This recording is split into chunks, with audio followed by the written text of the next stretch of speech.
Millbrook, Tennessee, 1923. A town where autumn leaves clung desperately to bare branches and secrets buried themselves deeper than the roots of the old oak trees that lined Main Street. The morning mist rolled through the valley like whispered prayers, carrying with it the scent of wood smoke and the bitter tang of promises broken. Before we jump back in, tell us where you're tuning in from. And if this story touches you, make sure you're subscribed, because tomorrow I've saved something extra special for you. Lucy Thompson stood at the cracked window of her father's farmhouse, watching the sun struggle through the grey clouds. Her breath fogged the glass as she pressed her forehead against the cold surface, her fingers tracing patterns in the condensation. 22 years old, with auburn hair that caught what little light filtered through the gloom and eyes the color of storm clouds, Lucy had learned early that hope was a luxury her family couldn't afford. The floorboards groaned behind her, and she didn't need to turn around to know her father was awake. Frank Thompson moved through their home like a man haunted, his footsteps heavy with the weight of choices that had led them all to this moment. The smell of whiskey followed him everywhere now, a permanent cloud that seemed to seep from his very pores. Lucy. His voice was rough, gravelly from years of drinking and disappointment. Come away from that window. She turned slowly, taking in the sight of the man who had once carried her on his shoulders through fields of golden wheat.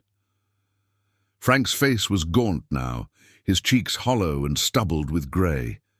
His clothes hung loose on his frame, and his hands shook as he reached for the coffee pot on the stove.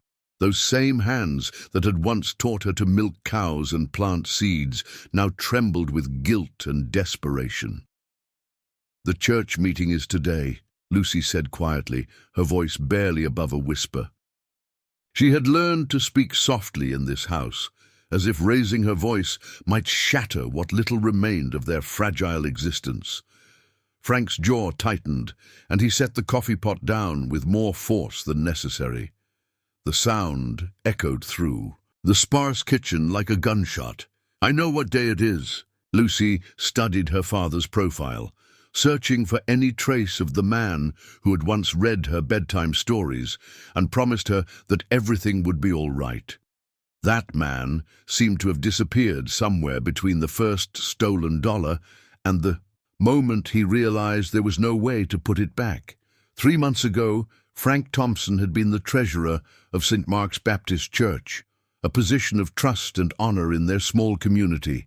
He had counted the Sunday collections, managed the building fund, and kept meticulous records of every penny that passed through the church's accounts.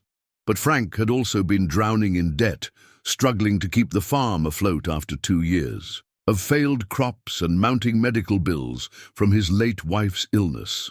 The first time he borrowed from the church fund, he told himself it was temporary, just enough to cover the mortgage payment, just until the harvest came in. But the harvest failed, and the debt grew, and Frank found himself reaching deeper into the collection plate with each passing week. By the time the church board scheduled their annual financial review, Frank Thompson had stolen nearly $3,000 from the congregation that had trusted him. "They'll want their money today," Lucy said, settling into the wooden chair, across from her father. The kitchen table between them was scarred and worn, bearing the marks of countless meals and conversations from better times. Frank's hands clenched into fists on the table. "I know that too, and you don't have it." It wasn't a question. Lucy had watched her father sell off everything of value over the past month. The good china that had belonged to her mother, the pocket watch his own father had given him, even the wedding ring he claimed he could no longer bear to wear. All of it had disappeared, and still they were nowhere close to the amount Frank owed. "There might be another way," Frank said slowly, not meeting her eyes. Something cold settled in Lucy's stomach. She had seen that look on her father's face before, usually right before he made a decision that would make their situation worse. "What do you mean?" Frank stood abruptly, walking to the window where Lucy had been standing moments before. His reflection in the glass looked like a stranger. A hollow-eyed man she barely recognized. "Victor Blackwood came by yesterday while you were in town?" Lucy's blood ran cold at the mention of that name. Victor Blackwood owned half the county, a man whose wealth had been built on the backs of others' desperation. He was known for his expensive suits, his cold smile, and his willingness to help people out of difficult situations for a price that was always steeper than it appeared. "What did he want?" Lucy asked, though she dreaded the answer. Frank was quiet for a long moment, his breath fogging the window just as hers had. When he finally spoke, his voice was barely audible. "He heard about my troubles with the church, said he might be willing to help." "Help how?" Frank's shoulders sagged as if the weight of his words was too much to bear. "He's looking for a wife, someone young, well-bred, someone who could manage his household and give him the respectability he's been trying to buy." The meaning of his words hit Lucy like a physical blow. She gripped the edge of the table, her knuckles white with the force of her hold. "You're talking about selling me." "It's not like that," Frank said quickly, turning from the window with desperation written across his features. "It would be a marriage, Lucy, a proper marriage. You'd be taken care of. You'd never want for anything. To a man old enough to be my grandfather." Lucy's voice was steady, but inside she felt like she was drowning. "A man I've never spoken to, who looks at women like they're livestock to be purchased." Frank flinched at her words, but he pressed on.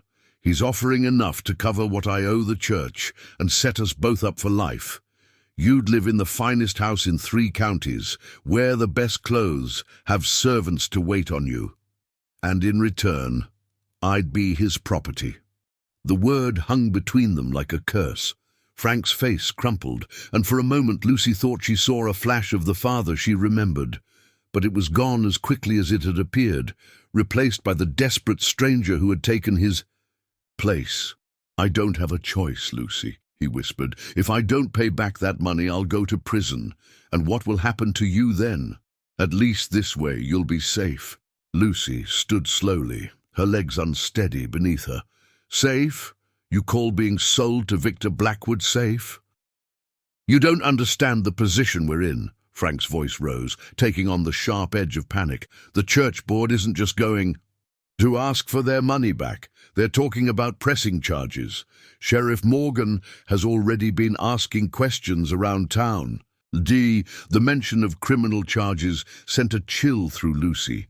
She had known their situation was bad, but the thought of her father in prison, of being left completely alone in the world, filled her with a terror that threatened to overwhelm her.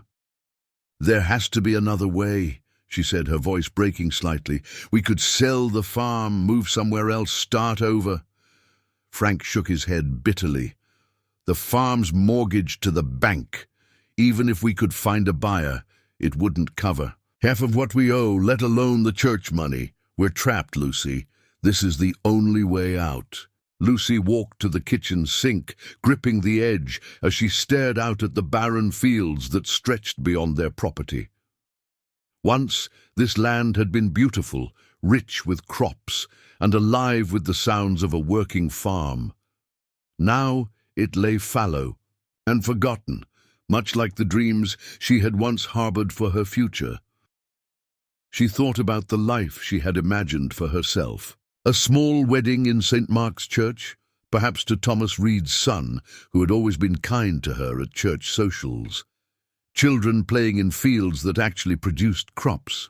A husband who came home each evening with soil under his fingernails, and love in his eyes.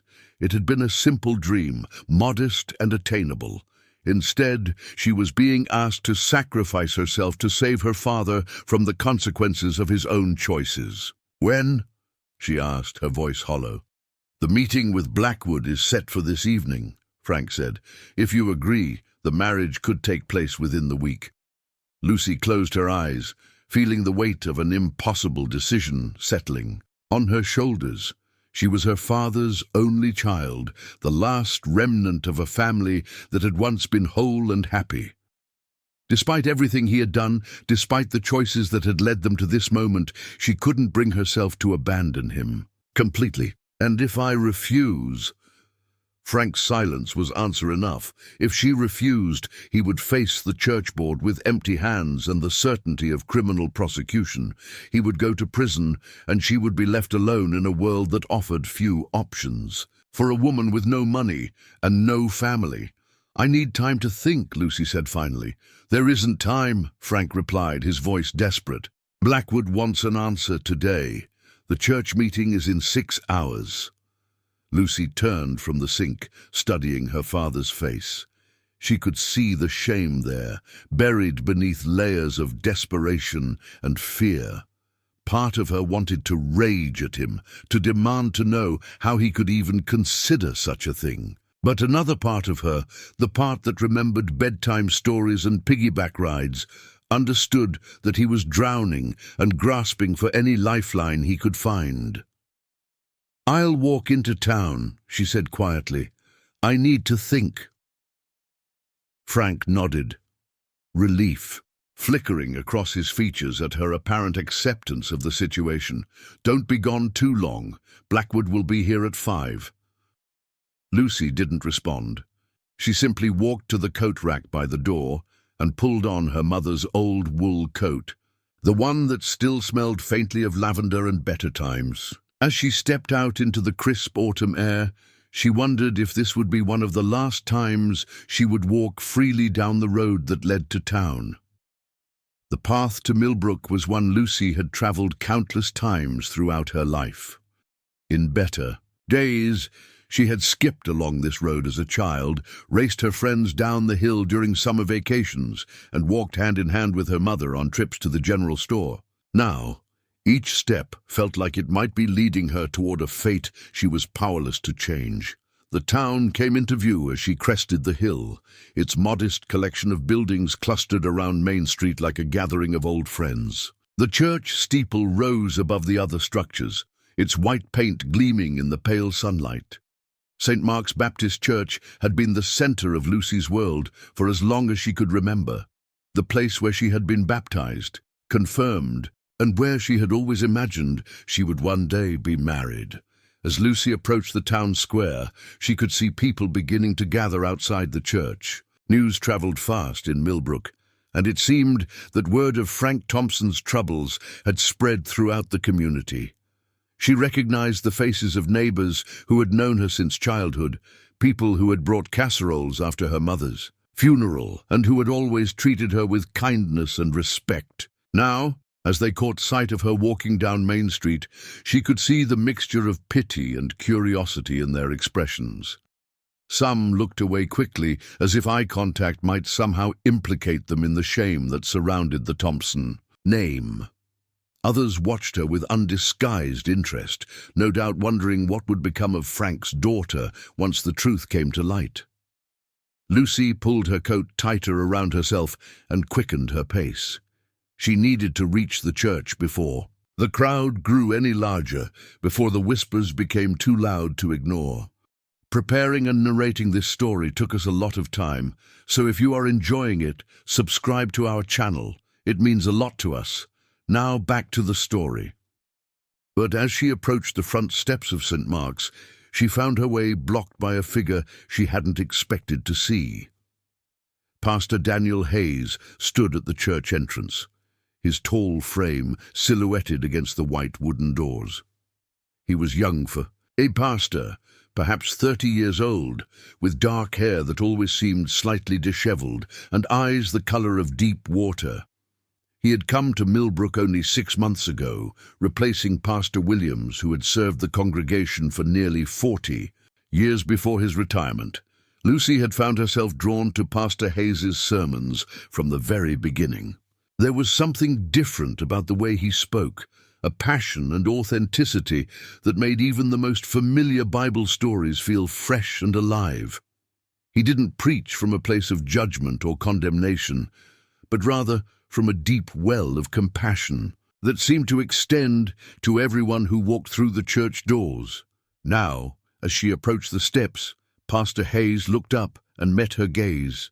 There was no judgment in his expression, no pity or curiosity. Instead, she saw something that looked almost like understanding, as if he could see the weight she was carrying and wished he could help her bear it. "Miss Thompson," he said, his voice gentle, "I was hoping I might have a word with you before the meeting." Lucy hesitated, glancing around at the people who were beginning to file into the church. "I'm not sure that's a good idea, Pastor. People are already talking." "Let them talk," Pastor Hayes said, stepping down from the church entrance to stand beside her. "I'm more concerned about you than I am about gossip." There was something in his tone that made Lucy look at him more carefully. Pastor Hayes had been present at every church board meeting since his arrival, but she hadn't thought he would be particularly invested in her family's situation. As the newest member of the church leadership, he would have had no involvement in her father's appointment as treasurer or the financial arrangements that had led to this crisis. "Why?" she asked simply. Pastor Hayes was quiet for a moment, as if weighing his words carefully. "Because I believe that every person deserves a chance at redemption, and sometimes that requires someone willing to stand in the gap." His words sent a strange flutter through Lucy's chest, though she couldn't quite understand why.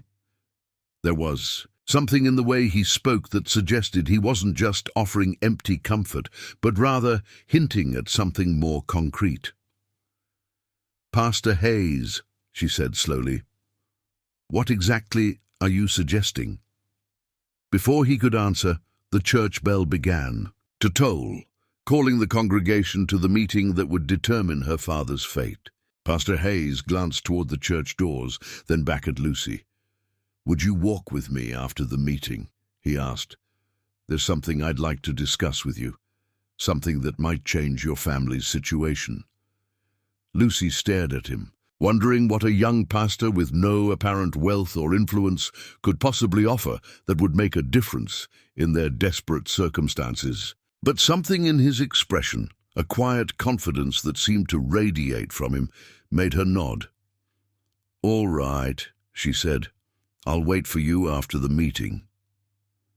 Pastor Hayes smiled then, a genuine expression that transformed his entire face. "Thank you, Miss Thompson. I promise you won't regret it." As he turned and walked back into the church, Lucy found herself staring after him with a mixture of hope and confusion. She had come to town expecting to face the inevitable, to accept her fate as Victor Blackwood's bride in order to save her father from prison. But now, with Pastor Hayes's mysterious offer hanging in the air between them, she wondered if perhaps there might be another way after all. The church bell continued to toll, each note seeming to echo through Lucy's chest like the beating of her own heart. In a few minutes, she would have to face the church board and witness her father's humiliation as his theft was exposed to the entire congregation. But for the first time in months, she felt a tiny spark of hope flickering to life in her chest. Perhaps this story wasn't over yet.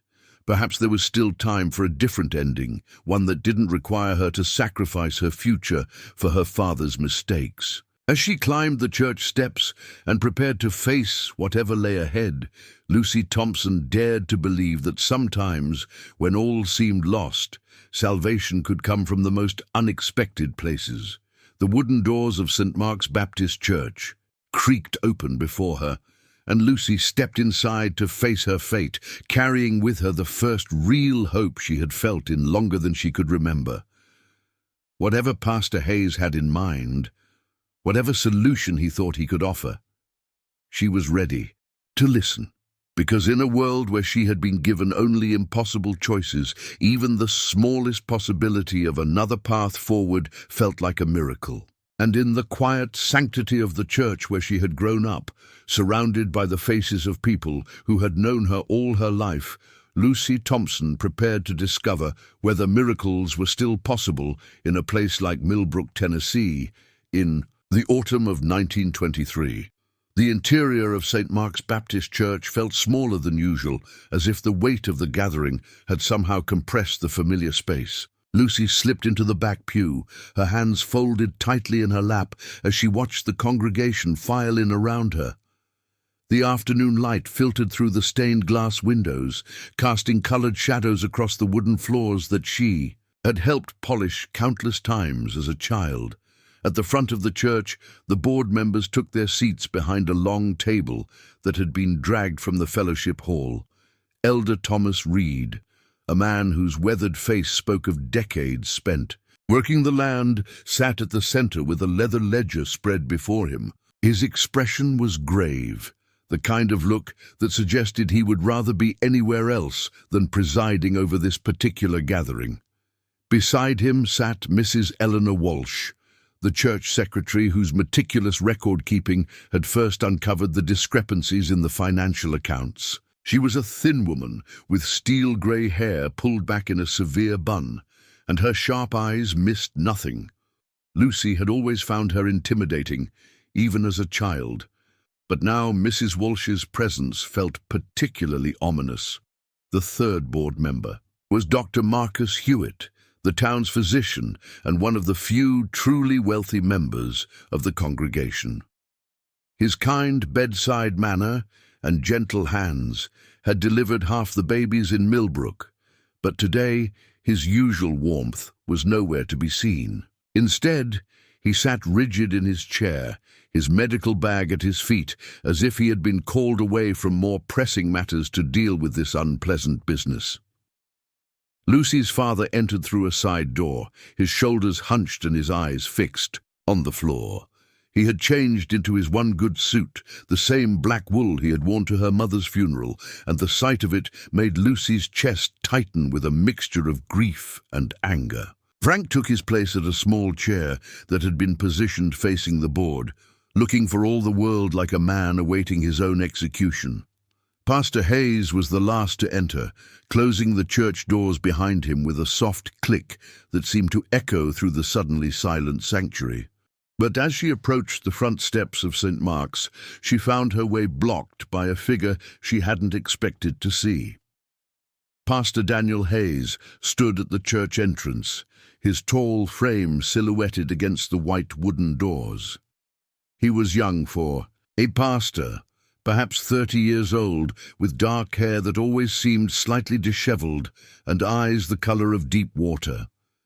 He had come to Millbrook only 6 months ago, replacing Pastor Williams, who had served the congregation for nearly 40 years before his retirement. Lucy had found herself drawn to Pastor Hayes's sermons from the very beginning. There was something different about the way he spoke, a passion and authenticity that made even the most familiar Bible stories feel fresh and alive. He didn't preach from a place of judgment or condemnation, but rather from a deep well of compassion that seemed to extend to everyone who walked through the church doors. Now, as she approached the steps, Pastor Hayes looked up and met her gaze. There was no judgment in his expression, no pity or curiosity. Instead, she saw something that looked almost like understanding, as if he could see the weight she was carrying and wished he could help her bear it. "Miss Thompson," he said, his voice gentle, "I was hoping I might have a word with you before the meeting." Lucy hesitated, glancing around at the people who were beginning to file into the church. "I'm not sure that's a good idea, Pastor. People are already talking." "Let them talk," Pastor Hayes said, stepping down from the church entrance to stand beside her. "I'm more concerned about you than I am about gossip." There was something in his tone that made Lucy look at him more carefully. Pastor Hayes had been present at every church board meeting since his arrival, but she hadn't thought he would be particularly invested in her family's situation. As the newest member of the church leadership, he would have had no involvement in her father's appointment as treasurer or the financial arrangements that had led to this crisis. "Why?" she asked simply.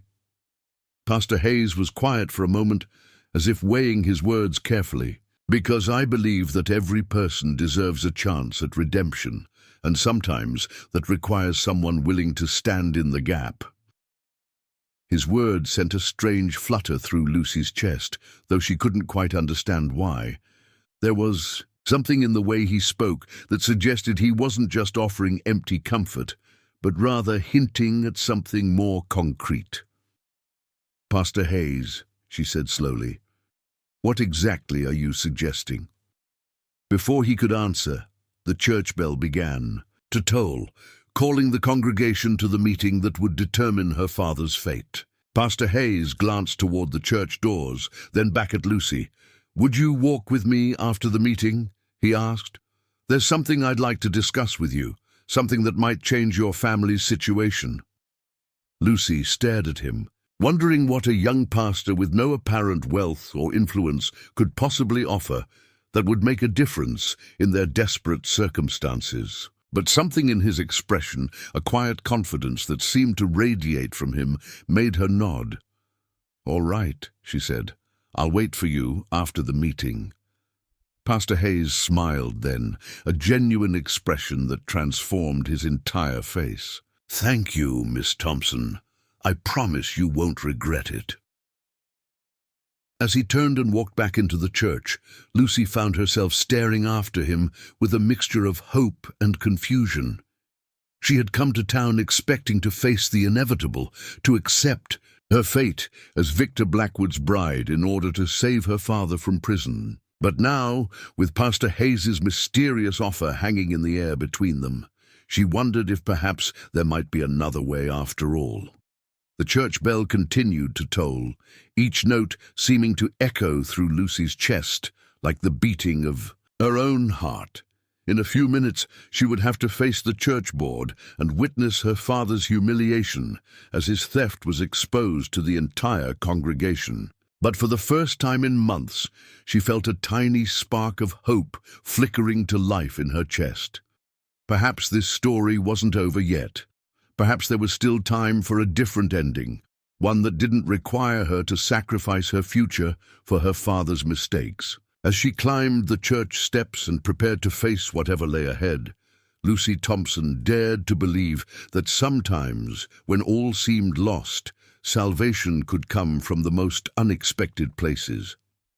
The wooden doors of St. Mark's Baptist Church creaked open before her, and Lucy stepped inside to face her fate, carrying with her the first real hope she had felt in longer than she could remember. Whatever Pastor Hayes had in mind, whatever solution he thought he could offer, she was ready to listen, because in a world where she had been given only impossible choices, even the smallest possibility of another path forward felt like a miracle. And in the quiet sanctity of the church where she had grown up, surrounded by the faces of people who had known her all her life, Lucy Thompson prepared to discover whether miracles were still possible in a place like Millbrook, Tennessee, in the autumn of 1923. The interior of St. Mark's Baptist Church felt smaller than usual, as if the weight of the gathering had somehow compressed the familiar space. Lucy slipped into the back pew, her hands folded tightly in her lap as she watched the congregation file in around her. The afternoon light filtered through the stained glass windows, casting colored shadows across the wooden floors that she had helped polish countless times as a child. At the front of the church, the board members took their seats behind a long table that had been dragged from the fellowship hall. Elder Thomas Reed, a man whose weathered face spoke of decades spent working the land, sat at the center with a leather ledger spread before him. His expression was grave, the kind of look that suggested he would rather be anywhere else than presiding over this particular gathering. Beside him sat Mrs. Eleanor Walsh, the church secretary whose meticulous record-keeping had first uncovered the discrepancies in the financial accounts. She was a thin woman with steel-grey hair pulled back in a severe bun, and her sharp eyes missed nothing. Lucy had always found her intimidating, even as a child, but now Mrs. Walsh's presence felt particularly ominous. The third board member was Dr. Marcus Hewitt, the town's physician and one of the few truly wealthy members of the congregation. His kind bedside manner and gentle hands had delivered half the babies in Millbrook, but today his usual warmth was nowhere to be seen. Instead, he sat rigid in his chair, his medical bag at his feet, as if he had been called away from more pressing matters to deal with this unpleasant business. Lucy's father entered through a side door, his shoulders hunched and his eyes fixed. On the floor, he had changed into his one good suit, the same black wool he had worn to her mother's funeral, and the sight of it made Lucy's chest tighten with a mixture of grief and anger. Frank took his place at a small chair that had been positioned facing the board, looking for all the world like a man awaiting his own execution. Pastor Hayes was the last to enter, closing the church doors behind him with a soft click that seemed to echo through the suddenly silent sanctuary. He moved with quiet confidence to a chair positioned slightly apart from the board members, his role as mediator clearly defined by his physical separation from the proceedings. Elder Reed cleared his throat, the sound cutting through the tension like a blade. We are gathered here today to address serious allegations regarding the management of church funds. Frank Thompson, you stand accused of embezzling nearly $3,000 from the congregation's treasury over a period of 6 months. The words hung in the air like a death sentence. Lucy watched her father's hands tremble as he gripped the arms of his chair, and she felt her own heart hammering against her ribs. $3,000 might as well have been $3 million for all the hope they had of repaying it. Frank, Elder Reed continued, his voice heavy with disappointment, you've been like a brother to me for 20 years. I baptized your Lucy when she was 12 years old. I officiated at your wedding to Margaret. That's what makes this so hard to understand. Frank raised his head slowly, and Lucy could see the tears threatening to spill from his eyes. Thomas, I never meant for it to go this far. It started small, just a temporary loan to cover Margaret's medical bills. I always intended to pay it back. Mrs. Walsh opened her ledger with sharp, precise movements. According to our records, the first withdrawal was made on March 15th. $47 taken from the building fund. Over the following months, the amounts grew larger and more frequent. By September, you were taking as much as $200 at a time. I was desperate, Frank's voice cracked. The crops failed 2 years running. Margaret's treatments cost more than we ever imagined. I couldn't watch her suffer, couldn't let her die for want of proper care. Dr. Hewitt leaned forward, his expression softening slightly. Frank, if you had come to me, if you had asked for help with Margaret's medical expenses, the community would have rallied around you. We take care of our own here. I was too proud, Frank whispered, too ashamed to admit I couldn't provide for my own wife. Lucy felt tears sting her eyes as she listened to her father's confession. She remembered those final months of her mother's illness, the way Margaret had grown thinner and weaker despite Frank's desperate attempts to find treatments that might save her. She remembered the bottles of expensive medicine that appeared on their kitchen table, the specialists who traveled from Nashville to examine her mother, the hope that had flickered and died a little more each day. Pride, Elder Reed said sadly, is often the sin that brings down good men. Pastor Hayes spoke for the first time since the meeting began. Pride, yes, but also love. Frank's actions were wrong, but they came from a place of love for his wife. That doesn't excuse the theft, but it helps us understand the heart behind it. Mrs. Walsh shot him a sharp look. Understanding doesn't restore the money, Pastor. $3,000 doesn't simply appear because we feel sympathy for the thief. Margaret, Elder Reed said gently, we all understand your concern for the church's finances. But we must also consider the human element here. Frank isn't a common criminal. He's a member of our congregation who made terrible decisions under impossible circumstances. Terrible decisions that have left us unable to repair the church roof before winter, Mrs. Walsh replied tartly. Terrible decisions that have forced us to cancel the Christmas program because we can't afford the materials. Frank's love for His wife, however noble, has cost this entire community. Lucy watched Pastor Hayes as Mrs. Walsh spoke, noticing the way his jaw tightened almost imperceptibly. There was something in his expression that suggested he was holding back words, waiting for the right moment to speak. "What are our options?" Dr. Hewitt asked, spreading his hands on the table. "Frank clearly doesn't have the money to repay what he's taken. His farm is mortgaged to the bank, and he's already sold everything of value." "There's always the law," Mrs. Walsh said coldly. "Sheriff Morgan is prepared to arrest Frank the moment we file charges. Embezzlement of this magnitude could result in several years in prison." Frank's head dropped into his hands at the mention of prison, and Lucy felt her own hope crumbling. She had known this was a possibility, but hearing it spoken aloud made it terrifyingly real. "Prison would serve no one," Pastor Hayes said quietly. "Frank would be unable to make any restitution from a jail cell, and his daughter would be left destitute. Justice should include the possibility of redemption, not just punishment." Elder Reed nodded slowly. "The pastor raises a good point. What would we gain by destroying what's left of this family? We would gain the satisfaction of knowing that theft has consequences," Mrs. Walsh replied, "and we would send a message to anyone else who might be tempted to help themselves to church funds." "Or," Pastor Hayes said, his voice growing stronger, "we could send a different message. We could show that mercy and forgiveness are more than just words we preach on Sunday mornings." Lucy found herself leaning forward in the pew, drawn by something in Pastor Hayes's tone that suggested he was building toward something important. Around her, the other congregation members were equally riveted, sensing that this conversation was about to take an unexpected turn. "You speak of mercy, Pastor," Mrs. Walsh said, "but mercy doesn't pay bills. What would you have us do? Simply forgive the debt and pretend this never happened?"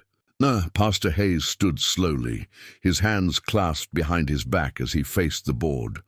"I would have us remember what we claim to believe about second chances, about the God who paid a debt he didn't owe to save people who couldn't save themselves."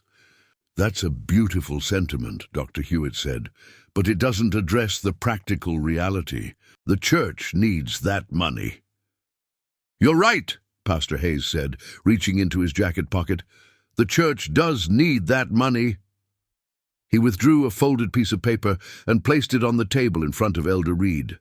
"That's a bank draft for $3,000, enough to restore every penny that was taken, plus interest to compensate for the time the church has been without those funds." The silence that followed was so complete that Lucy could hear her own heartbeat. "Elder." Reed unfolded the paper with trembling fingers, his eyes widening as he read the amount written there. "Daniel," he said slowly, "this is your entire savings account. This is money you've been putting away for years." Pastor Hayes nodded calmly. "It is." Mrs. Walsh snatched the bank draft from Elder Reed's hands, studying it as if looking for some sign of fraud. "Where did you get this kind of money? You're a pastor, not a banker." "Before I answered the call to ministry, I worked as an engineer in Memphis," Pastor Hayes explained. "I lived modestly and saved carefully, always believing that God would show me how to use those resources when the time was right." Lucy felt the blood rushing in her ears as the implications of Pastor Hayes's offer became clear.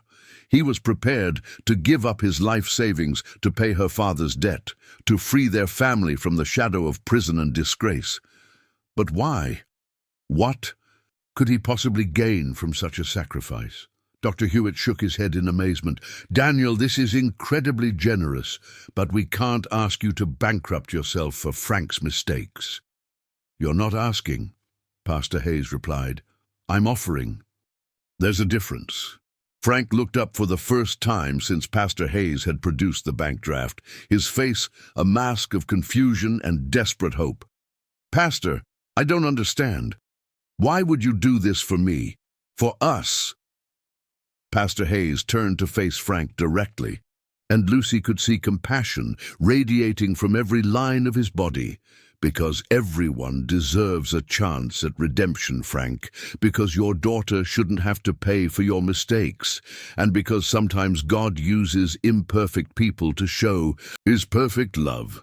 Mrs. Walsh set the bank draft down with a sharp slap. This is highly irregular. We can't simply accept charity from our pastor and pretend that solves everything. Why not? Pastor Hayes asked. If the money is real, if it restores what was lost, what does it matter where it comes from? It matters because it sets a precedent, Mrs. Walsh snapped. What happens the next time someone steals from the church? Do we simply wait for another generous pastor to bail them out? Elder Reed held up a hand for silence. Margaret, I understand your concerns, but let's not look a gift horse in the mouth. Pastor Hayes is offering us a solution that allows the church to recover its funds while also extending mercy to a family in crisis. Lucy found herself rising from her pew without conscious thought, drawn forward by a mixture of gratitude and confusion that she couldn't fully process. Pastor Hayes had just offered to sacrifice everything he owned to save her family, and she didn't even know why. Pastor Hayes, she heard herself say, her voice carrying clearly through the church. May I ask you something? All eyes turned toward her, and Lucy felt the weight of the congregation's attention like a physical force. But Pastor Hayes simply nodded, his expression encouraging. Why? She asked simply. Why would you give up everything for people you barely know? Pastor Hayes was quiet for a long moment, and Lucy could see him choosing his words carefully. When he finally spoke, his voice was gentle but firm. Miss Thompson, I've been watching your family struggle for months. I've seen you walk to town with your head held high despite the whispers and stares. I've watched you care for your father, even when his choices made your life harder. That kind of loyalty, that kind of strength, deserves to be protected. But your savings, Lucy pressed, that money represents years of your life, years of work and sacrifice. How can you just give it away? Pastor Hayes smiled then, the same genuine expression that had caught her attention earlier. Money is just a tool, Miss Thompson. It has no value except in how it's used to serve others. I can't think of a better use for my savings than freeing a family from despair. Dr. Hewitt cleared his throat. Daniel, your offer is extraordinarily generous, but we need to consider the practical implications. If we accept your money, what happens to Frank? Does he simply walk away from this without consequences? He doesn't walk away, Pastor Hayes replied. He begins the long process of earning back the trust he's lost. He continues to live with the knowledge of what his choices cost, not just himself, but everyone who believed in him. That's punishment enough for any man with a conscience. Frank's shoulders began to shake, and Lucy realized her father was crying. Silent tears rolled down his cheeks as he stared at the young pastor who was offering him salvation he didn't deserve. I don't know how to repay you, Frank whispered. I don't know how to even begin to thank you for this. You don't repay it, Pastor Hayes said firmly. You accept it as a gift, and you spend the rest of your life trying to be worthy of it. You take care of your daughter, you rebuild your farm, and you remember that someone believed you were worth saving. Mrs. Walsh crossed her arms, clearly unconvinced by the emotional display. And what guarantee do we have that Frank won't simply repeat his mistakes? What's to stop him from stealing again the moment he faces another crisis? Faith, Pastor Hayes said simply. Faith that people can change, that redemption is possible, that the grace we preach on Sunday mornings actually means something.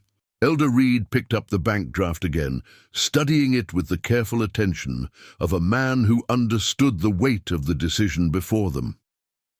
The board needs to vote on this proposal. All in favor of accepting Pastor Hayes's offer and dropping any charges against Frank Thompson. Dr. Hewitt raised his hand immediately. I vote yes. Daniel's right. We're supposed to be a church, not a courthouse. Elder Reed's hand went up next. I agree. Frank's suffered enough, and his family doesn't deserve to be destroyed by his mistakes. All eyes turned to Mrs. Walsh, who sat rigid in her chair with her lips pressed into a thin line. The silence stretched uncomfortably as she weighed her decision, clearly torn between her desire for justice and the undeniable generosity of Pastor Hayes's offer. Finally, slowly, her hand rose. I vote yes, she said quietly, but I want it on record that I have serious reservations about this precedent. A collective sigh seemed to rise from the congregation, and Lucy felt her knees go weak with relief. Her father wouldn't go to prison. Their family wouldn't be destroyed by his mistakes. Somehow, impossibly, they had been saved. But as she looked at Pastor Hayes, seeing the quiet satisfaction on his face as he watched the board accept his offer, Lucy realized that her relief was mixed with something else. Gratitude, certainly, but also a deep curiosity about the man who had just changed her life.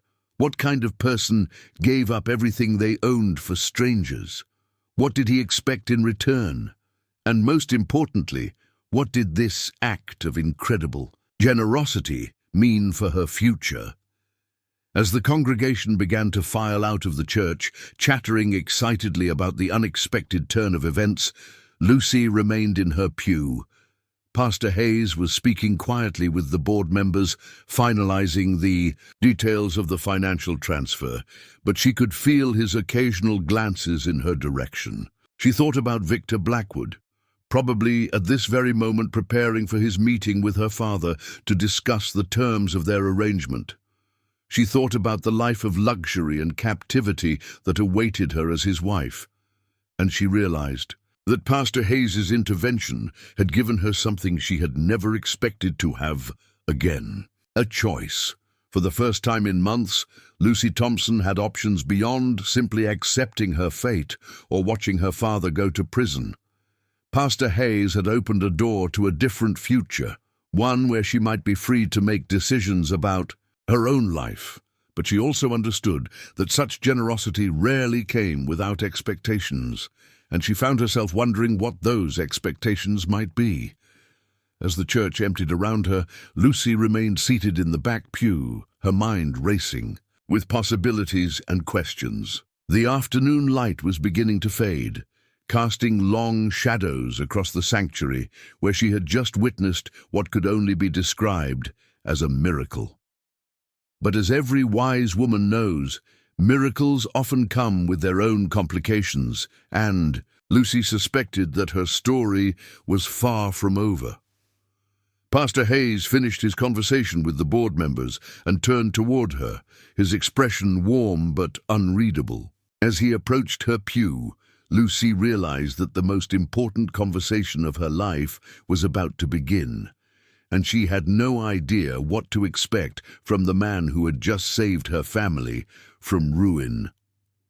Pastor Hayes settled into the pew beside Lucy, maintaining a respectful distance while still close enough for quiet conversation. The church had grown silent around them, the last of the congregation having departed with excited whispers about the extraordinary events they had just witnessed. Through the stained glass windows, the late afternoon sun painted shifting patterns of amber and crimson across the worn wooden floors. "You must have questions," Pastor Hayes said softly, his hands resting calmly in his lap. There was something about his stillness that Lucy found both comforting and intriguing, as if he were a man completely at peace with decisions that would have tormented most people. Lucy turned to study his profile, noting the way the colored light from the windows highlighted the strong line of his jaw and the gentle creases around his eyes that spoke of someone who smiled often. "I have more than questions," she said carefully. "I have concerns." Pastor Hayes nodded, turning to meet her gaze directly. "I would be surprised if you didn't." "What you just did," Lucy began, choosing her words with deliberate precision. "No one gives away their entire life savings without expecting something in return. So I'm asking you plainly, what do you want from my family? What do you want from me?" The directness of her question seemed to please rather than offend him. Pastor Hayes leaned back slightly, a small smile playing at the corners of his mouth. "You don't trust easily, do you?" "Experience has taught me that trust is a luxury my family can't afford," Lucy replied, "especially when the gift seems too good to be true. And yet you agreed to meet with me after the board meeting." Lucy felt a flush of heat rise in her cheeks. Desperation makes people do things they wouldn't normally consider. Pastor Hayes was quiet for a moment, his gaze drifting toward the altar at the front of the church. When he spoke again, his voice carried a weight that suggested he was sharing something deeply personal. "When I was 15 years old, my father lost his job at the cotton mill in Memphis. Pride kept him from asking for help, even when we were down to eating nothing but beans and cornbread for weeks at a time. One Sunday morning, we came to church as usual, sitting in the back pew because my father was ashamed of our patched clothes and worn shoes." Lucy found herself drawn into the story despite her wariness. There was something in Pastor Hayes's voice that spoke of genuine pain, the kind that came from memories that still carried their sting after many years. After the service, an older gentleman approached my father. Never gave his name, never asked for anything in return. He simply pressed $50 into my father's hand and walked away. That money fed our family for 2 months and gave my father the breathing room he needed to find new work.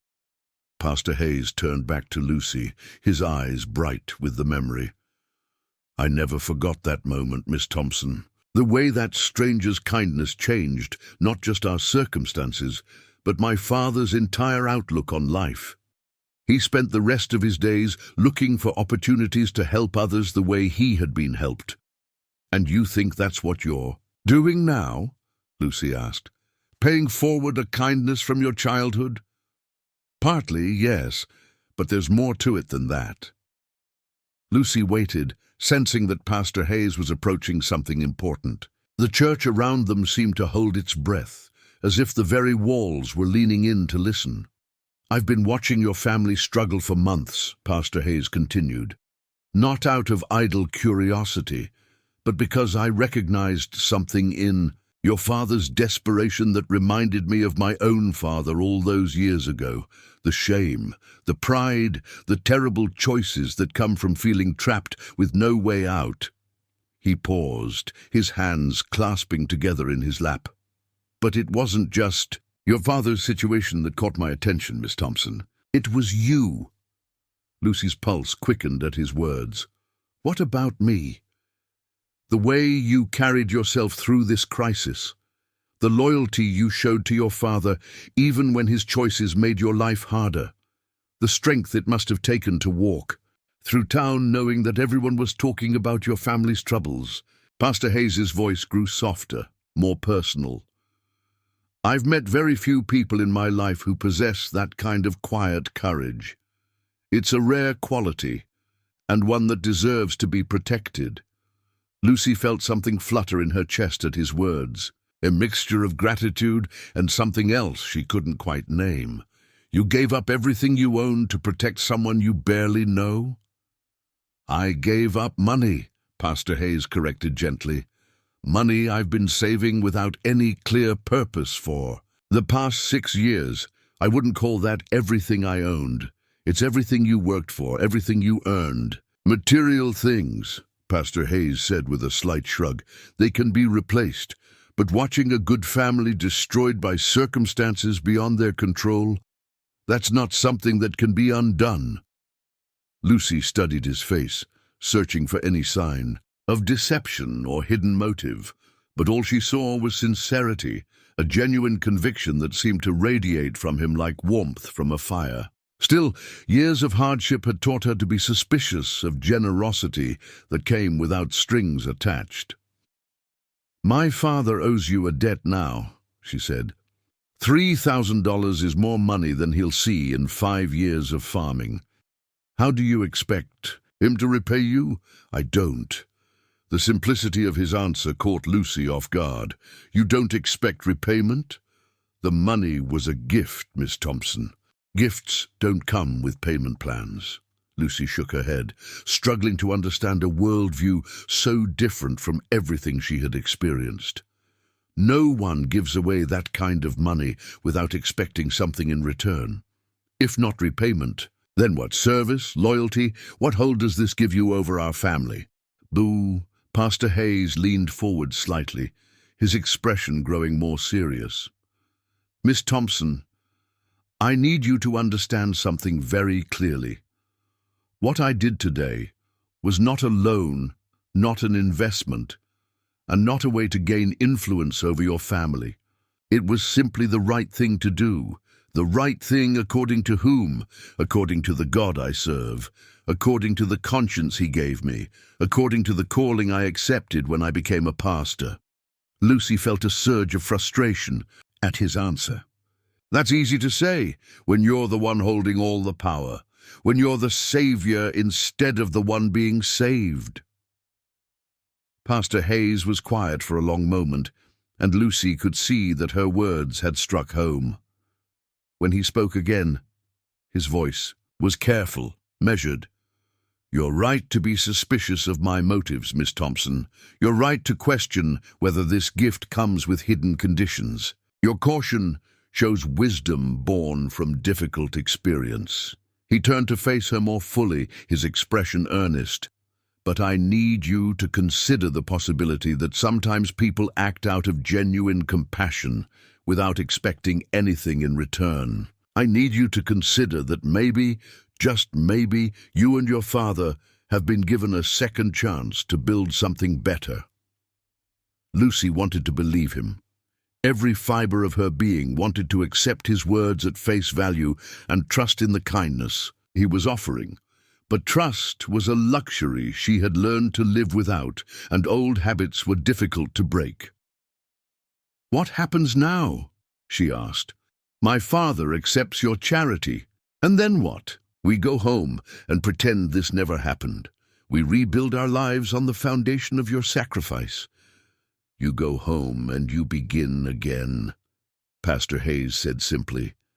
Your father finds honest work. You make your own choices about your future, and your family moves forward without the shadow of prison hanging over you. And you, what do you get out of this arrangement? Pastor Hayes smiled then, an expression so genuine and warm that Lucy felt her defenses wavering despite herself. I get the satisfaction of knowing that I used the resources God gave me in a way that honored Him. I get to see a family stay together instead of being torn apart by circumstances beyond their control. And perhaps, if I'm very fortunate, I get to watch you build the life you deserve instead of being forced into one you don't want. The last part of his statement sent a chill through Lucy. What do you know about the life I don't want? Pastor Hayes hesitated, and Lucy could see him weighing his words carefully. I know that Victor Blackwood has been asking questions around town about your family's situation. I know that he's been seen talking to your father. And I know what kind of man Victor Blackwood is. Lucy's blood went cold. If Pastor Hayes knew about Blackwood's interest in her, then others in the community probably knew as well. The thought of being the subject of such gossip made her stomach turn. You know about the arrangement my father was considering? I suspected. Men like Blackwood don't involve themselves in other people's financial troubles out of charitable impulses. Lucy felt the weight of humiliation settle over her like a heavy blanket. So you know that I was about to be sold like livestock to pay for my father's mistakes. I know that you were facing an impossible choice between your own future and your father's freedom, Pastor Hayes corrected gently. There's a difference. Is there? Because from where I'm sitting, it feels like I was cattle being bartered between men who saw me as a commodity. Pastor Hayes's expression darkened, and for the first time since she had met him, Lucy saw genuine anger flash in his eyes. You are not a commodity, Miss Thompson. You are a human being with inherent worth and dignity that no amount of money can measure. Any man who would treat you otherwise is not worthy of the air he breathes." The vehemence in his voice surprised Lucy. She had expected sympathy, perhaps even pity, but the fierce protectiveness in Pastor Hayes's tone was something she hadn't anticipated. "You speak as if you know me," she said quietly, "but we've never had a real conversation before today. How can you be so certain of my worth when you've only observed me from a distance?" Pastor Hayes was quiet for a long moment, and Lucy could see him struggling with something internal. When he finally spoke, his voice was softer than before. "6 months ago, when I first came to Millbrook, I was lost in more ways than one. I had left my engineering career to answer God's call to ministry, but I wasn't sure I was cut out for the work. I felt like a fraud, standing in the pulpit, trying to offer comfort and guidance to people who had more life experience than I did." He paused, his gaze drifting toward the pulpit at the front of the church. "The first Sunday I preached here, I was terrified. My sermon felt hollow, my prayers felt empty, and I was convinced that everyone in the congregation could see right, through me." Lucy found herself leaning forward, drawn into his confession despite herself. "After the service, as people were filing out, I saw you helping Mrs. Patterson to her car. She's nearly 80 years old and struggles with arthritis, but you took the time to walk with her, to make sure she was steady on her feet, to ask about her grandchildren. You didn't do it because anyone was watching or because you expected recognition. You did it because it was the right thing to do." Pastor Hayes turned back to Lucy, his eyes bright with the memory. "That small act of kindness showed me what true ministry looks like. Not grand gestures or eloquent sermons, but simple human compassion offered freely to those who need it." Lucy felt her cheeks warm under his gaze. She barely remembered the incident he was describing, but the fact that he had noticed it, that he had found meaning in such a small gesture, touched something deep inside her. "Over the following months, I watched you," Pastor Hayes continued. "I saw the way you cared for your mother during her illness, never missing a Sunday service despite the demands at home.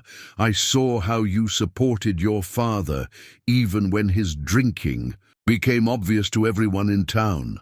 I saw your strength, your compassion, your refusal to let bitterness poison your heart, despite everything you were going through." He leaned closer, his voice dropping to barely above a whisper. "Miss Thompson, I didn't save your family today because I felt sorry for you. I saved your family because I believe you deserve the chance to choose your own path in life. Because I believe you have something valuable to offer the world. And I couldn't stand by and watch that light be extinguished by circumstances beyond your control." Lucy felt tears threatening at the corners of her eyes. No one had ever spoken to her the way Pastor Hayes was speaking now, with such genuine respect and admiration. She was accustomed to being seen as Frank Thompson's daughter, or as Margaret's girl, or as a burden to be managed. Being seen as an individual with her own worth and potential was a foreign experience. "I don't know what to say," she whispered. "You don't have to say anything," Pastor Hayes replied. "Just know that you have a choice now.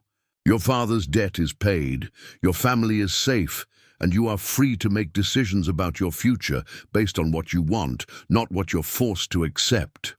Lucy wiped at her eyes with the back of her hand, embarrassed by the display of emotion but unable to stop the tears that had begun to fall. "Why are you telling me this? Why does it matter to you what choices I make?" Pastor Hayes was quiet for so long that Lucy began to think he wouldn't answer.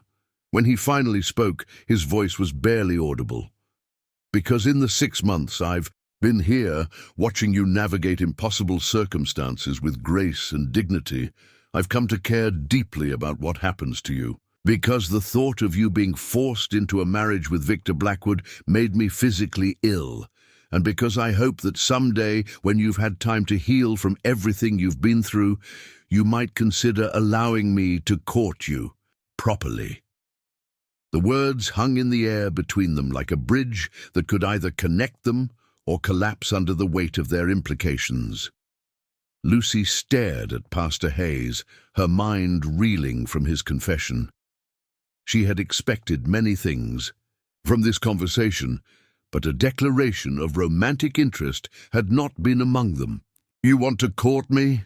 she asked, her voice barely a whisper. Pastor Hayes nodded, his cheeks flushed with embarrassment, but his gaze steady.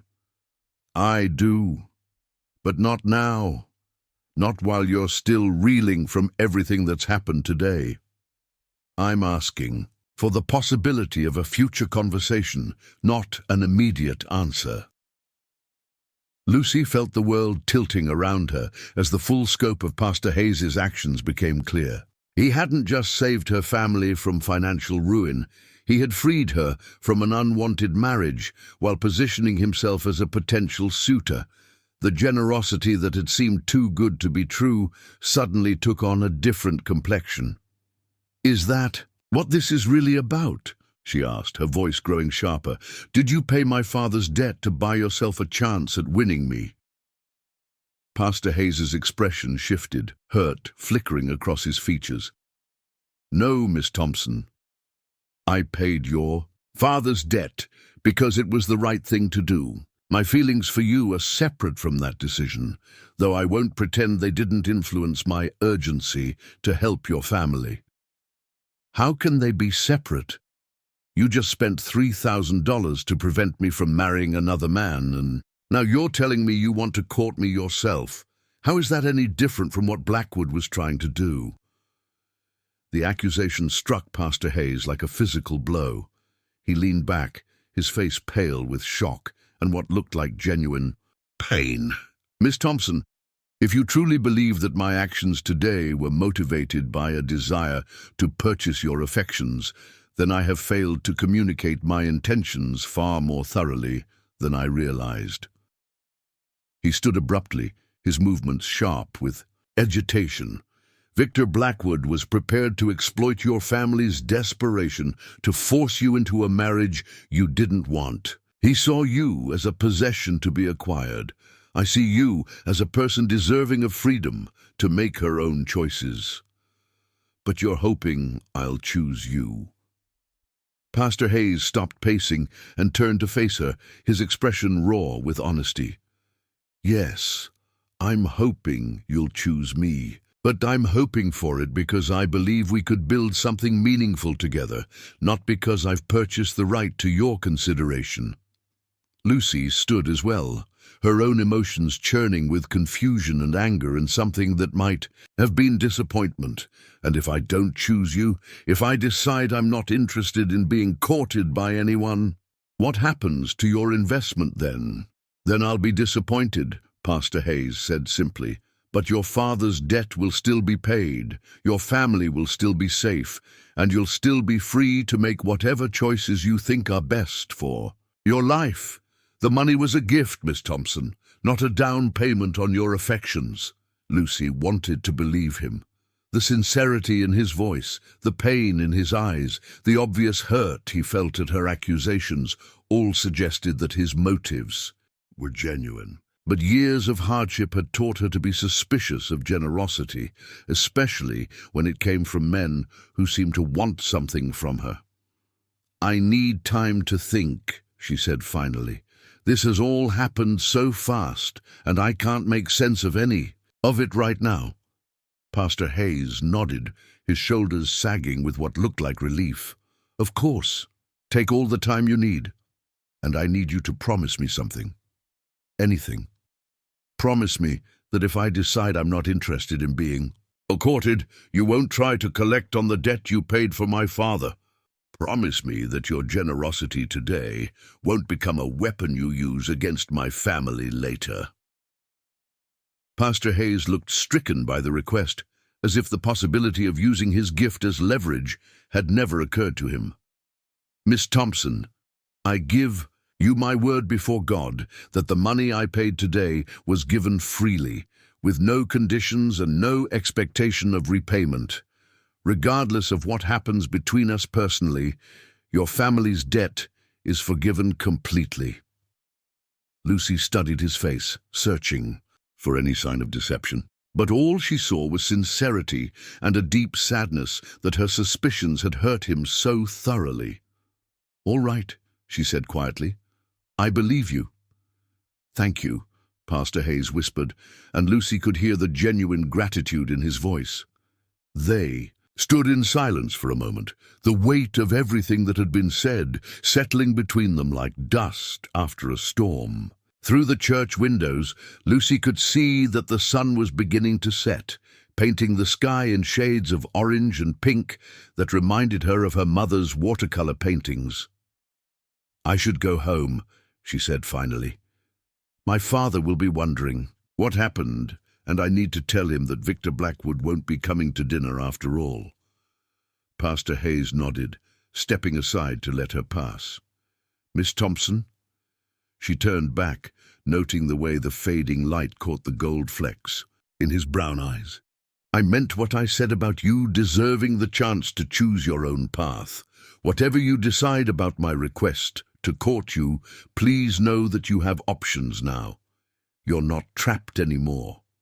Lucy felt a small smile tug at the corners of her mouth, the first genuine smile she had worn in months. "Thank you, Pastor Hayes, for everything." As she walked down the aisle toward the church doors, Lucy felt lighter than she had in years. Behind her, she could hear Pastor Hayes settling back into the pew, probably to pray or simply to sit in the quiet sanctuary and process everything that had happened.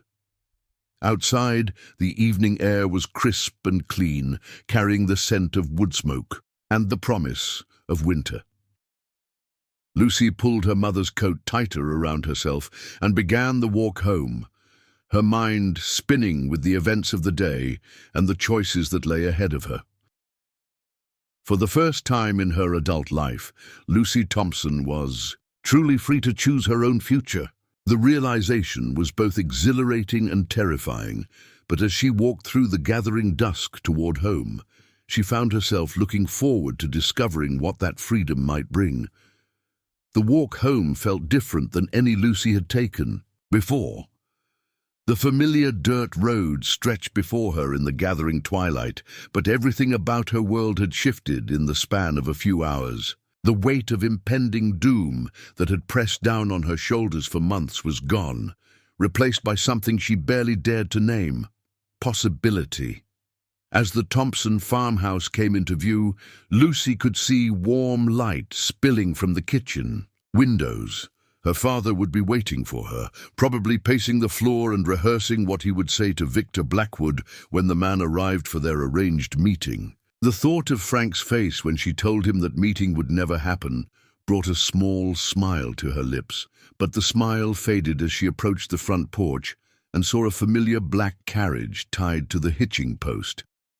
Her stomach dropped as she recognized the sleek lines and expensive brass fittings that could only belong to one man in Millbrook. Victor Blackwood was already here.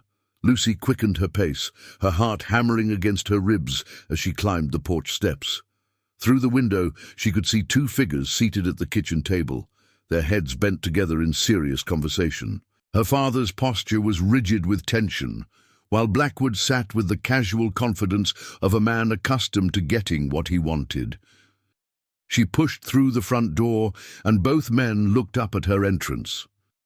Frank's face was a mask of barely controlled panic, his eyes wide with the desperate hope that she had come home with good news. Blackwood, by contrast, looked pleased to see her, his thin lips curving into what he probably thought was a charming smile. "Ah, Miss Thompson," Blackwood said, rising from his chair with practiced gallantry. "How lovely to see you again." Lucy had only spoken to Victor Blackwood a handful of times in her life, usually brief exchanges at church socials or town gatherings. He was a man in his 50s, well-dressed and well-spoken, with silver hair and cold blue eyes that seemed to calculate the value of everything they looked upon. He had never married, though rumors suggested he had entertained several arrangements over the years that had fallen through for various reasons.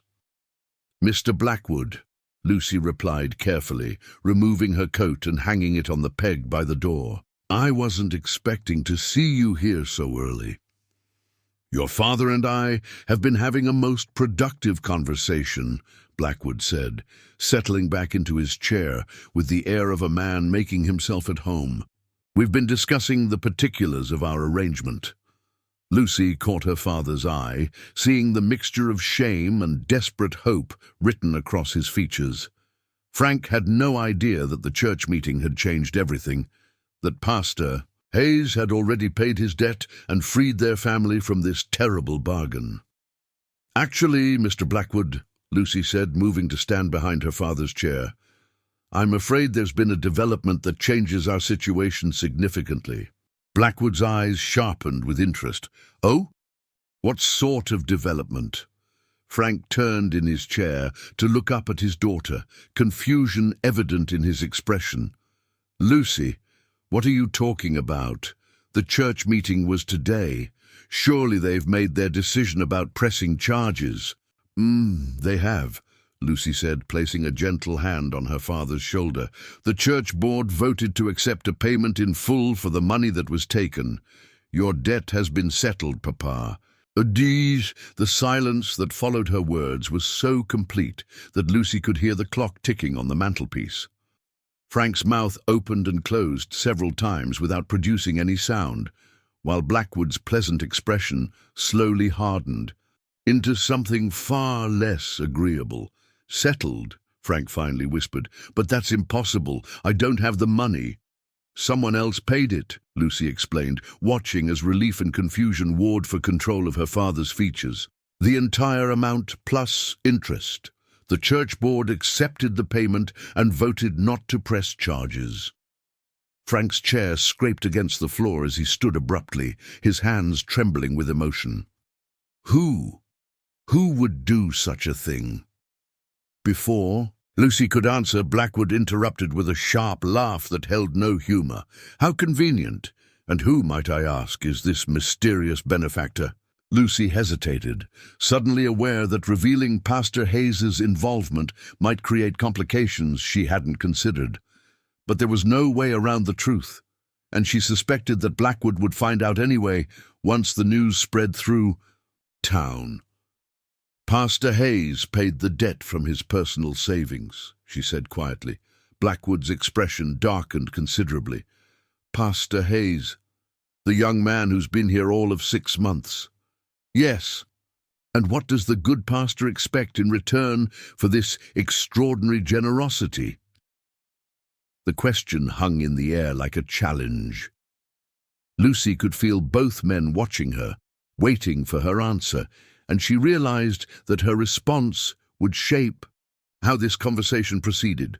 "He expects nothing," she said firmly. "It was a gift." Blackwood's laugh was genuinely amused this time, though the sound sent chills down Lucy's spine. "My dear girl, no one gives away $3,000 without expecting something in return. Surely you're not that naive. I assure you, Mr. Blackwood, the pastor's motives were entirely charitable." "Were they?" Blackwood leaned back in his chair, studying Lucy with the calculating gaze of a man reassessing a business deal. "And I suppose this charitable act has nothing to do with the young pastor's obvious infatuation with you?" Lucy felt heat rise in her cheeks, but she kept her voice steady. "Pastor Hayes's personal feelings are irrelevant to his decision to help our family."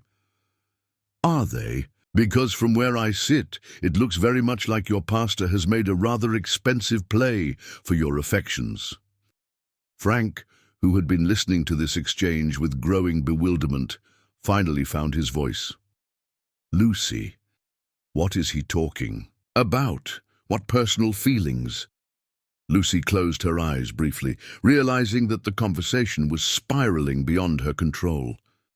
"Papa, Pastor Hayes mentioned that he might like to court me someday, but that's separate from his decision to pay your debt." "Is it?" Blackwood interjected smoothly. "Because it seems to me that the pastor has solved your family's problems, while simultaneously eliminating his romantic competition. Rather clever, actually." Frank sank back into his chair, his face pale with the effort of processing everything he was hearing. "You're saying that Pastor Hayes paid $3,000 to prevent Lucy from marrying you?" "That's exactly what I'm saying," Blackwood replied, though I suspect he would phrase it rather differently. Lucy felt a surge of anger at Blackwood's casual manipulation of the situation. "You're twisting everything to make it sound sordid, when it was actually an act of genuine kindness." "Kindness," Blackwood repeated, savoring the word like wine. "Yes, I suppose that's one way to describe it, though I might choose different terminology." Frank looked up at his daughter with eyes full of confusion and something that might have been hope. "Lucy, if Pastor Hayes has feelings for you, and if he's solved our financial problems, then perhaps this is a blessing in disguise." "Perhaps it is," Blackwood said silkily, "though I feel compelled to point out that young pastors, however well-intentioned, rarely possess the resources to provide the kind of security that comes with more established wealth." The implication in his words was clear, and Lucy felt her temper flare. "Mr. Blackwood, I appreciate your concern for my welfare, but I'm perfectly capable of making my own decisions about my future." "Of course you are," Blackwood agreed, "but I hope you'll consider all your options carefully before making any hasty decisions." He stood gracefully, reaching for his hat and coat. "Mr. Thompson, while I'm disappointed that our arrangement won't proceed as planned, I want you to know that my offer stands. Should circumstances change, should you find yourself in need of assistance again, I hope you'll remember that I'm a man who honors his commitments." Frank nodded uncertainly, clearly overwhelmed by the rapid turn of events. "Thank you, Mr. Blackwood. I appreciate your understanding." Blackwood moved toward the door, but paused beside Lucy, close enough that she could smell his expensive cologne and see the coldness in his blue eyes. "Miss Thompson," he said quietly, his voice pitched low enough that her father couldn't hear, "I hope you realize that pastors, even generous ones, have very little to offer beyond good intentions and empty platitudes. When you tire of poverty dressed up as righteousness, remember that some offers don't remain open indefinitely." Lucy met his gaze steadily, refusing to be intimidated. "I'll keep that in mind, Mr. Blackwood." He smiled then, an expression devoid of warmth, and touched the brim of his hat in farewell. "I'm sure you will." After Blackwood's carriage disappeared into the gathering darkness, Lucy and her father sat in the kitchen facing each other across the scarred wooden table. The silence stretched between them, heavy with the weight of everything that had happened and everything that still needed to be said.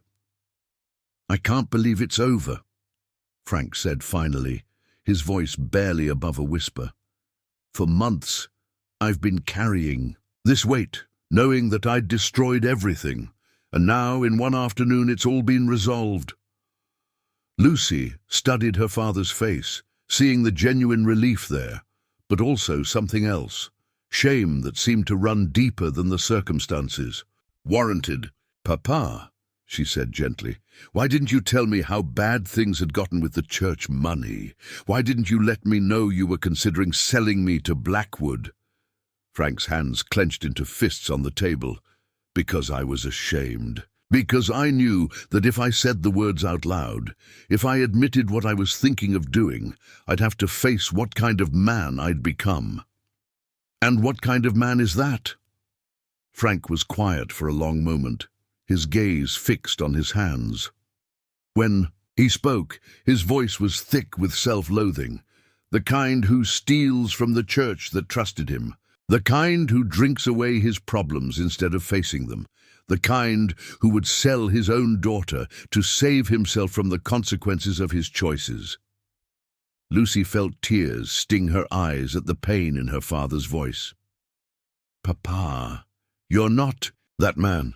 You made terrible choices, yes, but you made them because you were desperate and afraid. That's no excuse," Frank said firmly. "Fear doesn't justify what I did to you, what I was willing to do to you. But you didn't do it, And now you have the chance to be the man you want to be, instead of the man circumstances forced you to become." Frank looked up at his daughter, and Lucy could see the love and gratitude shining in his eyes, despite the shame that still haunted his features. "How did I raise such a wise daughter?" he asked softly. "You had help," Lucy replied, thinking of her mother's gentle guidance and steady moral compass. "Mama taught me that people are capable of change if they're willing to do the hard work of becoming better." Frank nodded, wiping at his eyes with the back of his hand. "Your mother always saw the best in people, even when they couldn't see it themselves." They sat in comfortable silence for a moment, each lost in memories of Margaret Thompson and the warmth she had brought to their small family. Finally, Frank spoke again.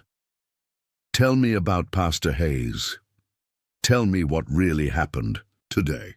Lucy spent the next hour recounting the events at the church, from Pastor Hayes's surprising offer to pay the debt through their private conversation afterward. She told her father about the pastor's admission of romantic interest, about her own confusion and suspicion, and about the promise he had made that his gift came with no strings attached. Frank listened without interruption, occasionally nodding or asking for clarification, but mostly just absorbing the magnitude of what had been done for their family. $3,000, he said, when Lucy had finished her account. That young man gave up $3,000 to save people he barely knows. "He says he knows me better than I think," Lucy replied. "He's been watching our family, seeing how we've handled the crisis. And what do you think of his interest in courting you?" Lucy had been dreading this question, partly because she wasn't sure she knew the answer herself. "I don't know, Papa. Part of me is grateful beyond words for what he's done. Part of me is suspicious of his motives, even though he seems genuine. And part of me is terrified of making any decision while my emotions are so confused." Frank leaned forward, his expression serious. "Lucy, I need you to understand something very clearly. You are under no obligation to Pastor Hayes because of what he did for us today. If you're not interested in his courtship, if you don't feel anything for him beyond gratitude, then you must tell him so. But he saved our family.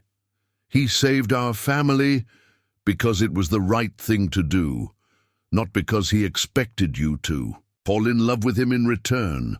Don't let gratitude cloud your judgment about what you want for your future." Lucy felt a surge of love for her father at his words.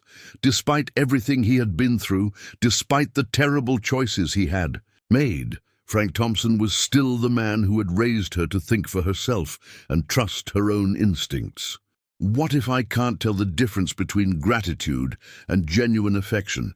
she asked. "What if my feelings are too tangled up in what he's done to know what's real?" Frank was quiet for a moment, considering her question with the careful attention it deserved. "Then you wait," he said finally. "You take the time you need to sort through your emotions. You get to know Pastor Hayes as a person, not just as the man who saved us. And you trust that if there's something real between you, it will survive the confusion and uncertainty. And if there isn't, then you'll know that too, and you'll make your decision accordingly." Lucy nodded, feeling some of the tension in her shoulders ease. Her father's counsel felt solid and wise, the kind of guidance she had been craving without knowing it. "There's something else," she said hesitantly. "Blackwood implied that Pastor Hayes won't be able to provide the kind of security that comes with real wealth. He suggested that choosing a poor pastor over a rich landowner would be a mistake." Frank's expression darkened at the mention of Blackwood's words. "Lucy, I've had enough experience with both poverty and desperation to know that security isn't just about money. A man who would buy a wife isn't offering security. He's offering a beautiful prison." But Blackwood isn't wrong about Pastor Hayes's financial situation. He gave away his life savings today. If I were to marry him someday, we'd be starting with nothing. You'd be starting with nothing except love, respect, and shared values, Frank corrected. Some of the richest people I've known have been miserable, while some of the poorest have been genuinely content. Money matters, yes, but it's not the only thing that matters. Lucy smiled at her father's words, remembering the happiness her parents had shared despite their modest circumstances. Margaret and Frank Thompson had built a life together based on love and mutual respect, and their home had been filled with laughter and warmth, even when the bank account was nearly empty. I think I need to get to know Pastor Hayes better before I make any decisions about his request to court me, Lucy said. I need to understand who he is beyond this grand gesture, what kind of man I'd be considering spending my life with. That sounds wise, Frank agreed. And in the meantime, we need to figure out how to rebuild our lives with this second chance we've been given. What will you do about the farm? Frank looked around the kitchen, taking in the worn furniture and faded wallpaper that told the story of years of struggle. I'll try to make it profitable again. The land is still good, and I think I can get a decent crop next year if I work hard and stay sober. And if you can't make it work, then I'll find other honest work and we'll start over somewhere else. But Lucy, I promise you this. I will never again put you in a position where you have to sacrifice your future for my mistakes. Lucy reached across the table and took her father's hand, feeling the calluses and scars that spoke of years of hard labor. We'll figure it out together, Papa. We're a family, and families help each other. Frank squeezed her hand, his eyes bright with unshed tears. I love you, daughter, and I'm sorry for everything I put you through. I love you too, Papa, and I forgive you. As night settled fully around the Thompson farmhouse, father and daughter sat together planning for a future that neither of them had dared to hope for just hours earlier. Outside, the wind whispered through the bare branches of the oak trees, carrying with it the promise of winter and the possibility of spring beyond.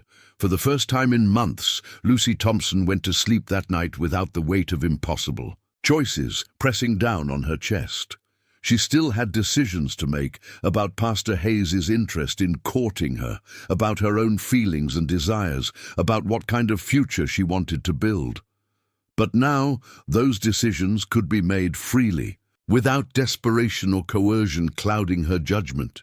As she lay in her narrow bed listening to the familiar sounds of the old farmhouse settling around her, Lucy reflected on the extraordinary day she had lived through. She had started the morning believing she would end it as Victor Blackwood's promised bride, trapped in a marriage she didn't want to save her father from prison. Instead, she was falling asleep as a free woman, her family's debts paid by a man who asked for nothing in return, except the possibility of earning her affection honestly. The change was so dramatic, so unexpected, that part of her wondered if she might wake up to discover it had all been a dream. But the bank draft Pastor Hayes had given to the church board was real. The relief in her father's eyes was real. The choices that lay ahead of her were real. And somewhere in the quiet parsonage across town, a young pastor was probably lying awake, wondering whether his bold gesture had won him a chance at love, or had simply freed the woman he cared for to choose someone else entirely. Lucy pulled her mother's quilt up to her chin and smiled into the darkness. Tomorrow would bring new challenges and new decisions, but for tonight it was enough to know that she was free to face them on her own terms. The girl who had been sold like cattle was gone, replaced by a woman with the power to choose her own destiny. And that transformation, more than any amount of money or any grand gesture of rescue, was the true miracle of this extraordinary day. 3 weeks had passed since the church meeting that changed everything, and autumn was surrendering to winter with a grace that seemed to mirror the transformation taking place in Lucy's heart. The maple trees along Main Street had shed their golden leaves, creating a carpet of amber and rust that crunched beneath her feet as she walked toward the general store. She had fallen into a new rhythm over these past weeks, one that felt both foreign and wonderfully liberating. For the first time in her adult life, Lucy Thompson woke each morning knowing that her day belonged to her, that the choices she made would be her own rather than responses to crises or obligations imposed by others. Her father had thrown himself into the work of rebuilding their farm and their reputation with an energy that seemed to spring from genuine hope rather than desperate necessity. Frank had not touched a drop of alcohol since the day Pastor Hayes paid his debt, and the change in him was remarkable. The hollow-eyed stranger who had haunted their house for months had been replaced by someone who looked increasingly like the father Lucy remembered from her childhood. Pastor Hayes had been nothing if not patient. He had made no demands on Lucy's time, no pressure for an answer to his request to court her. Instead, he had simply been present in the community, going about his pastoral duties with the same quiet competence she had observed since his arrival in Millbrook. When their paths crossed at church services or around town, he greeted her with warmth but gave her space, seeming to understand instinctively that she needed time to sort through her feelings without the weight of his expectations.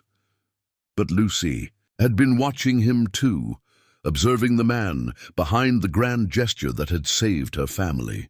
She had seen him visit the elderly Mrs. Patterson 3 times in the past week, not for any official church business, but simply because the old woman was lonely. She had watched him spend his own money to buy medicine for the Miller children when their father was injured and couldn't work. She had noticed the way he listened when people talked to him, giving them his full attention as if their concerns were the most important thing in the world. Most telling of all, she had witnessed his interaction with the collection plate each Sunday. Pastor Hayes contributed to his own church's offerings, despite having given away his life savings, placing his modest weekly donation with the same reverence he showed when blessing the communion elements. It was a small thing, but it spoke to a character that valued consistency and faithfulness even when no one was watching. This morning, as Lucy selected vegetables at the general store, she overheard a conversation that crystallized something that had been forming in her mind for days. "I tell you, that young pastor is something special," old Mr. Jefferson was saying to the shopkeeper.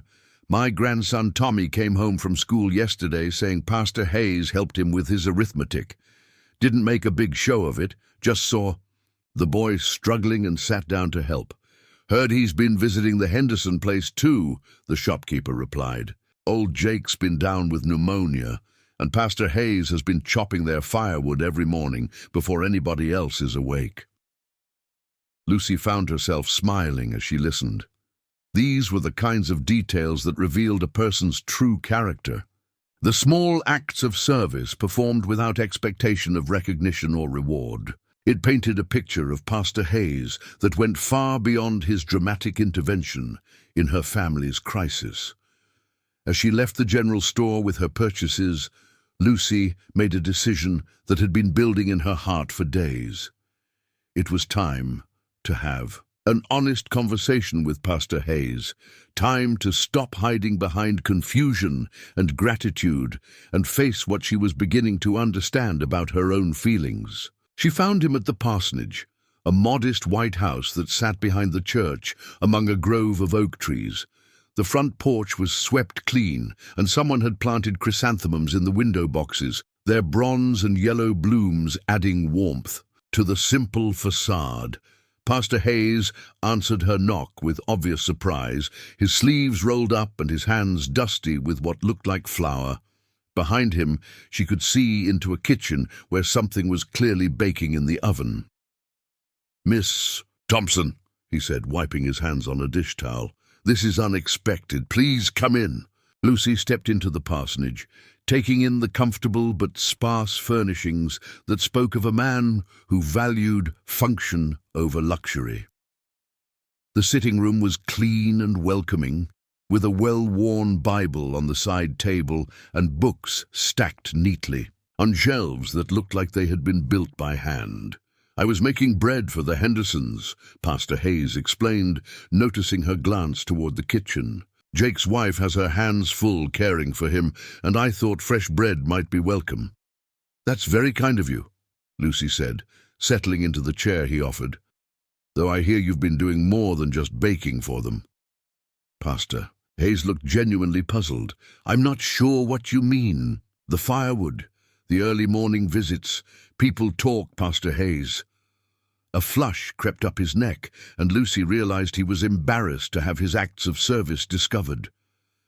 Jake Henderson worked my father's farm when I was a boy, he said simply. It seemed like the least I could do. And Tommy Jefferson, what's your connection to him? Pastor Hayes sat down across from her, his expression growing more confused. Tommy Jefferson? I don't understand.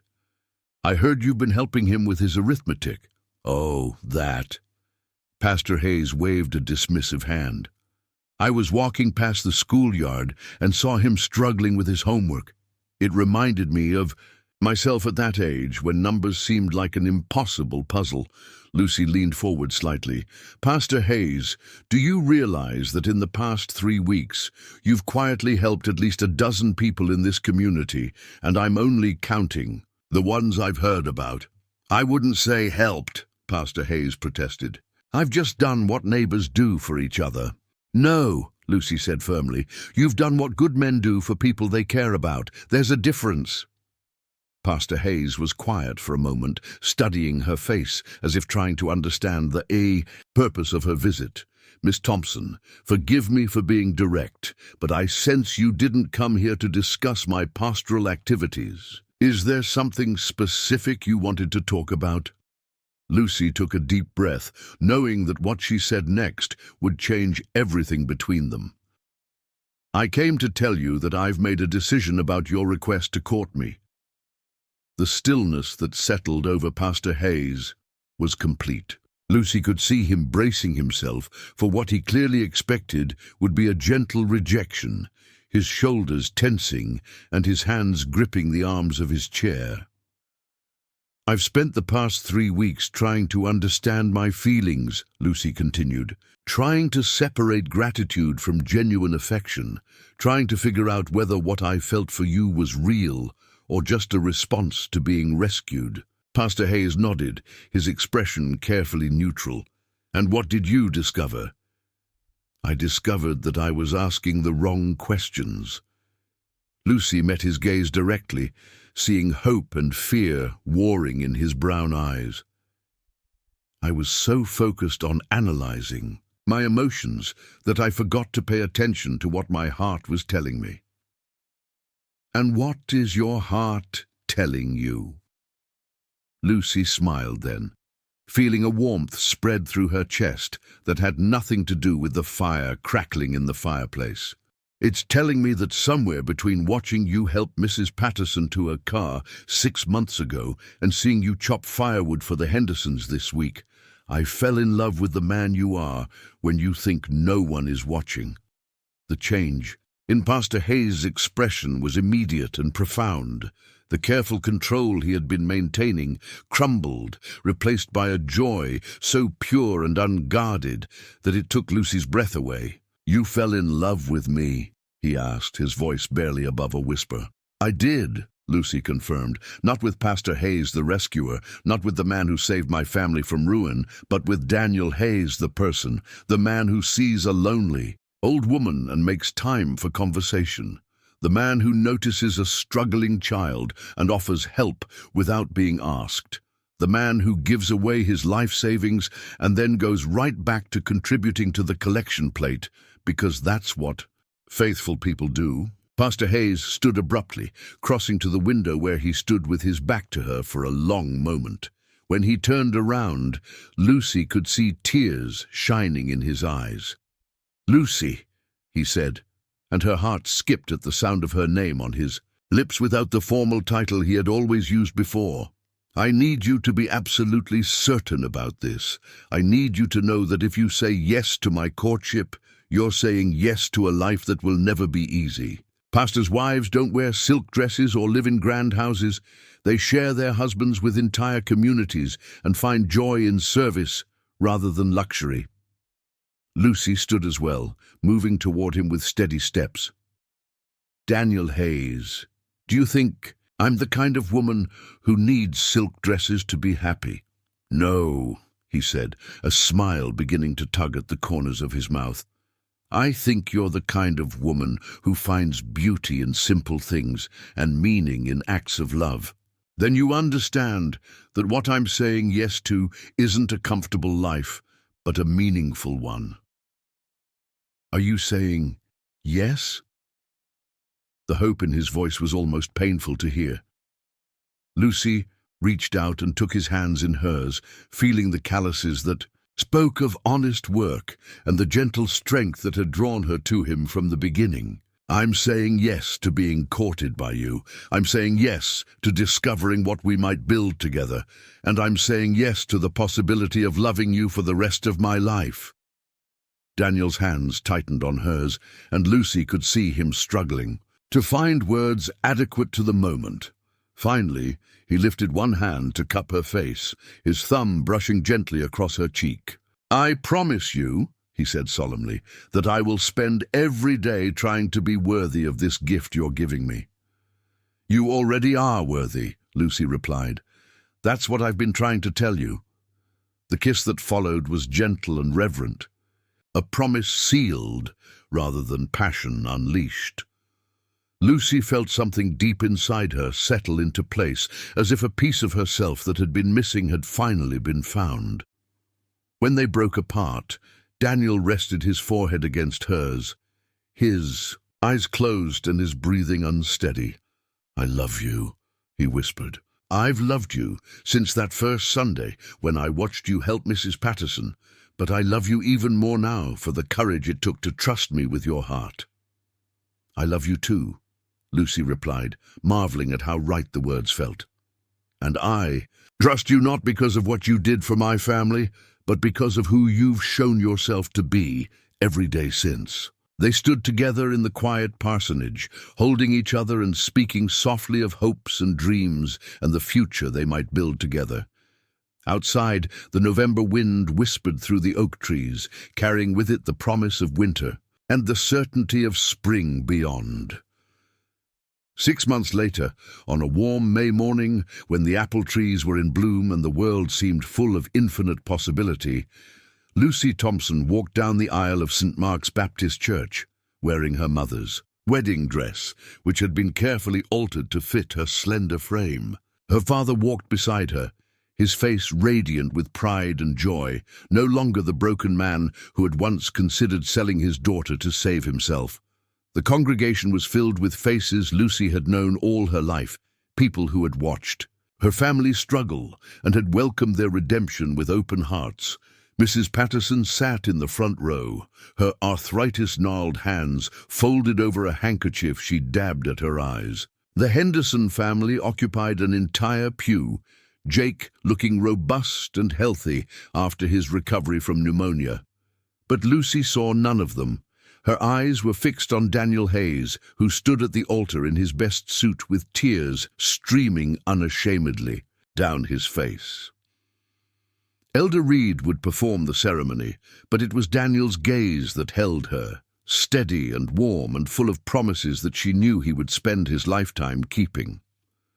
As she reached the altar and her father placed her hand in Daniel's, Lucy reflected on the journey that had brought them to this moment. A year ago, she had been a girl trapped by circumstances beyond her control, facing a future that held no choices of her own.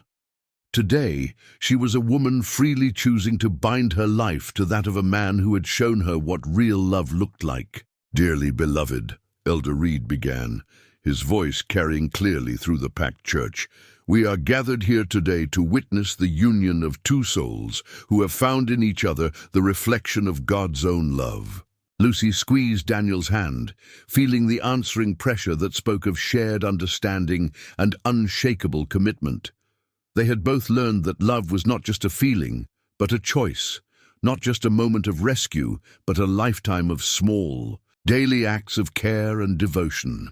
As they spoke their vows to each other, promising to love and honor and cherish through whatever challenges life might bring, Lucy thought about the mysterious ways that grace worked in the world. A cruel father's desperation had nearly destroyed her future, but a good man's generosity had opened a door to something beautiful beyond anything she had dared to imagine. The story that had begun with a price placed on her freedom had become a testament to the transformative power of love, freely given and joyfully received. And as Daniel Hayes slipped a simple gold band onto her finger and promised to love her all the days of his life, Lucy Thompson Hayes knew that some stories do have happy endings after all. Up next, you've got two more standout stories right on your screen. If this one hit the mark, you won't want to pass these up. Just click and check them out.